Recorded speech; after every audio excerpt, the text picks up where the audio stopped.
नमो तस्स भगवतो अरहतो सम्मा सम्बुद्दस्स।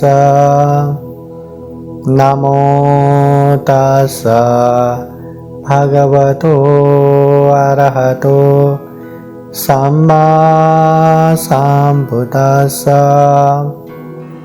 नमो तस्स भगवतो अरहतो सम्मा सम्बुद्दस्स।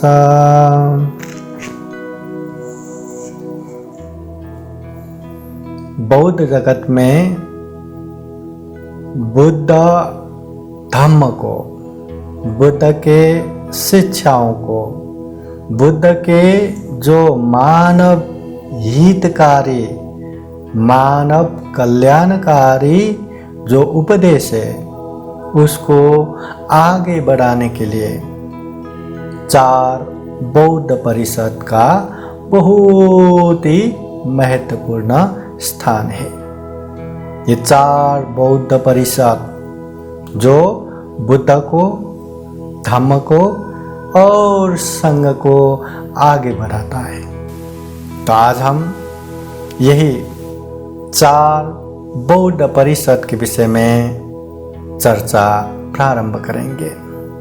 चार बौद्ध परिषद।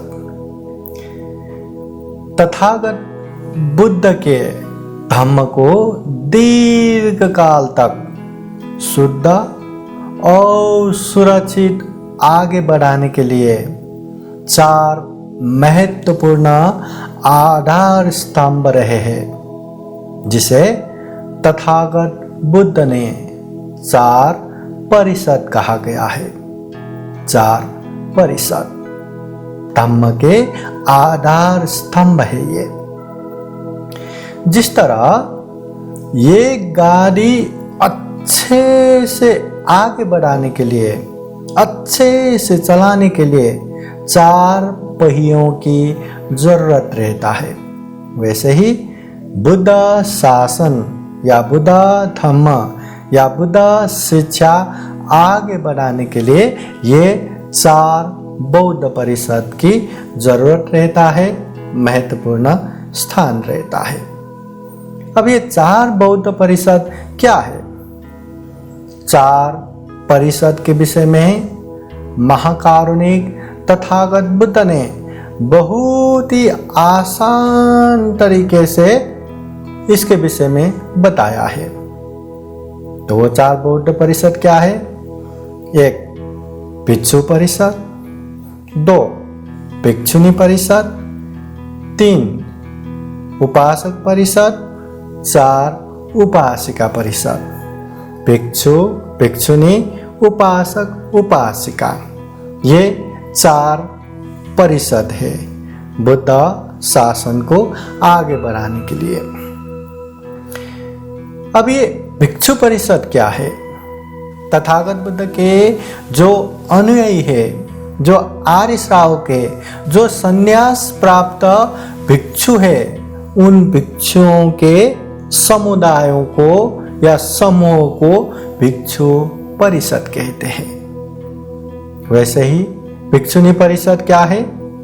तथागत बुद्ध के जो अनुयायी आर्य श्राविका भिक्षुनियों के समुदाय को भिक्षुनी परिषद कहते हैं। उपासक परिषद क्या है? बुद्ध के अनुयायी जो गृहस्थ पुरुषों की समुदाय है, उसे उपासक परिषद कहते हैं। तो उपासिका परिषद क्या है? जो बुद्ध के अनुयायी गृहस्थ महिलाओं के जो समूह है, उसे उपासिका परिषद कहते हैं। अब ये भिक्षु परिषद, भिक्षुनी परिषद, उपासक परिषद, उपासिका परिषद को और अच्छे से समझने के लिए हम ये भिक्षु क्या है, ये भिक्षुनी क्या है, ये उपासक क्या है, ये उपासिका क्या है, इसको भी थोड़ा सा समझ लेते हैं। सबसे पहले ये भिक्षु कौन है, किसे भिक्षु कहते हैं? बौद्ध गृह त्यागी जो पुरुष है उसे भिक्षु कहते हैं। संपूर्ण घर परिवार त्याग कर जो बुद्ध के शरण में आए हुए गेरुआ वस्त्र या चीवर पहने हुए जो गृह त्यागी है उन लोगों को भिक्षु कहते हैं। शुरुआत में बौद्ध गृह त्यागी बने प्रवजित को श्रामणेर कहते हैं, भिक्षु नहीं।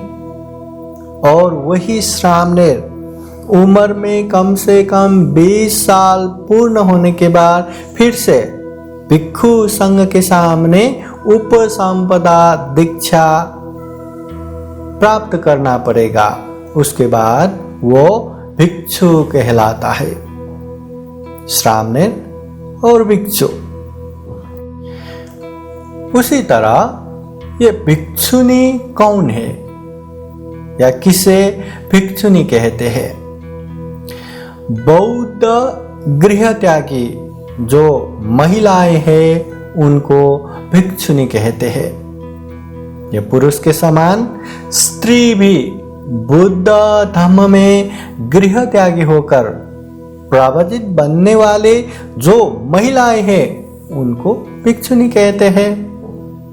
भिक्षुनी बनने के लिए तथागत बुद्ध का होना चाहिए। तथागत बुद्ध न होने पर भिक्षुनी बनने के लिए भिक्षु संघ और भिक्षुनी संघ दोनों ही चाहिए। ये बौद्ध विनय है। तो वैसे ही ये उपासक कौन है? उपासक किसे कहते हैं? घर गृहस्थ में रहने वाले जो पुरुष है उसे उपासक कहते हैं। जो बुद्ध के, जो धम्म के, जो संघ के शरण में जाने वाले जो पुरुष है उसे उपासक कहते हैं। घर परिवार में ही रह के जो त्रिरत्न के शरण जाके पंचशील 5 शील को हर दिन पालन करने वाले पुरुष को उपासक कहते हैं। तो वैसे ही उपासिका किसे कहते हैं? उपासिका कौन है? जिस तरह उपासक पुरुष है उसी तरह महिलाओं को उपासिका कहते हैं। पुरुष के समान जो स्त्री है, जो महिलाएं हैं, बुद्ध के धम्म के संघ के शरण में जाते हैं और पंचशील को अच्छे से पालन करते हैं, उसे उपासिका कहते हैं। बुद्ध धम्म में कोई भी जातीय भेदभाव नहीं है, कोई भी ऊंच नीच नहीं है। यहाँ केवल एक ही जात है, इंसान, मानवता। अगर इंसान को विभाजन किया जाए तो वहाँ केवल 2 ही जात है, महिला पुरुष, लड़का लड़की। और वही महिला पुरुष अगर बुद्ध के शासन में, बुद्ध के धम्म में गृह त्यागी होता है तो उसे भिक्षु भिक्षुनी कहते हैं। और घर गृहस्थ में रह के भी बुद्ध धम्म संघ के शरण में जाते हैं तो उसे उपासक उपासिका कहते हैं। साधु साधु साधु। बुद्धं नमामि, बुद्ध को नमन करता हूँ। धम्मं नमामि, धम्म को नमन करता हूँ। संघं नमामि, संघ को नमन करता हूँ।